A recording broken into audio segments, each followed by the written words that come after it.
शांति कोई व्यवस्था नहीं है जिसे कानून बनाकर दुनिया में लागू किया जा सके। शांति एक सिद्धांत है जिसे हमें और आपको पालन करना पड़ता है। जैसे जिस तरह से हम लोग सुबह उठकर फ्रेश होते हैं, खाना खाते हैं, अपनी दिनचर्या को आगे बढ़ाते हैं, रात होते हैं सोते हैं, उसी तरह से शांति एक सिद्धांत है जिसे हमें और आपको पालन करना होगा दुनिया में एक समन्वय स्थापित करने के। पृथ्वी पर जितने भी प्राणी हैं, चाहे वो मनुष्य हो चाहे जानवर, सबकी अपनी एक विचारधारा है।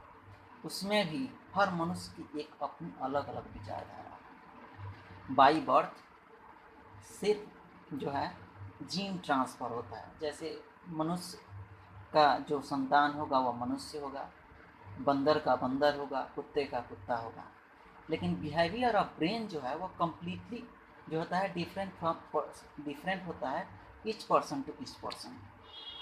अब ये बात है कि अगर हमारे विचार आपसे मिल नहीं रह रहे हैं तो क्या करेंगे? हम एक बात करेंगे, डिस्कस करेंगे, उस पर समाधान निकालेंगे। नहीं, हमारे विचार इस पर मतभेद हैं, हम इस बातों पर सहमत नहीं हैं, असहमत हैं। अगर उससे भी अगर कोई उस बात पर सहमत नहीं होता है तो उसको उसके विचारों पर जीने का पूरा अधिकार है।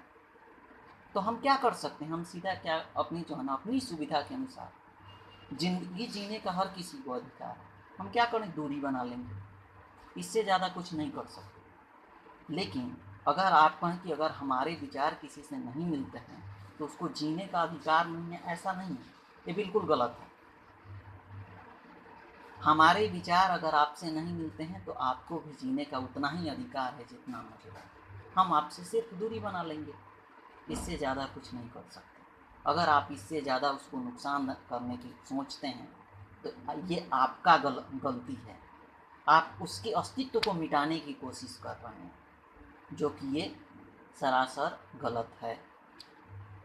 जय हिंद।